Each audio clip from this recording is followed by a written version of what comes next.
Nakaranas na ba kayo ng fatal error allowed memory exhaust sa PHP? Alam niyo ba kung anong rason nun? Kasi nauubusan na ng memory yung inyong server para lang i-run yung inyong PHP script. Kagaya nitong ating PHP function na generate numbers na gagawa ng array based dun sa ipapasa ng user na value. Sa pagkakataon na to, nagpasa si user ng 1 million na value. At gamit yung memory get usage, mineasure natin kung gaano karaming memory yung nauubos o kinakain itong ating script. Ang lumabas ay meron tayong 18 MB na kinain. Kaya sa real life usage, meron tayong mga similar na function kagaya nito na kumukuha ng mga malalaking data sa isang database o sa isang data source at ini-store sa isang array para ibigay dun sa ating user. Ngayon imagine niyo na itong logic na to ay nasa isang page at meron kayong 1 million users na nag-view sa page na to.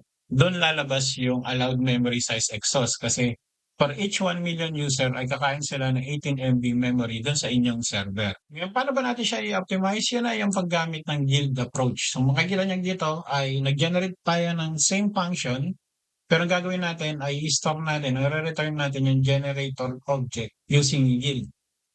At i-try natin siya i-refresh. Yan, mapapansin nyo, 0 bytes na yung ginamit ng ating PHP server para lang makapag-generate ng 1 million numbers. So ano ba nangyayari pag gumamit tayo ng yield? Sa unang approach natin, which is nag-i-store tayo ng malaking data sa loob ng isang array, which is kumakain ng malaking memory. So imagine niyo, using that approach, meron kayong isang warehouse na naglabas ng bultong produkto na wala namang bumibili. While using yield, meron kayong isang warehouse na maglalabas lang ng produkto kung kailan may bibili. So yun yung pagkakaiba ng dalawa.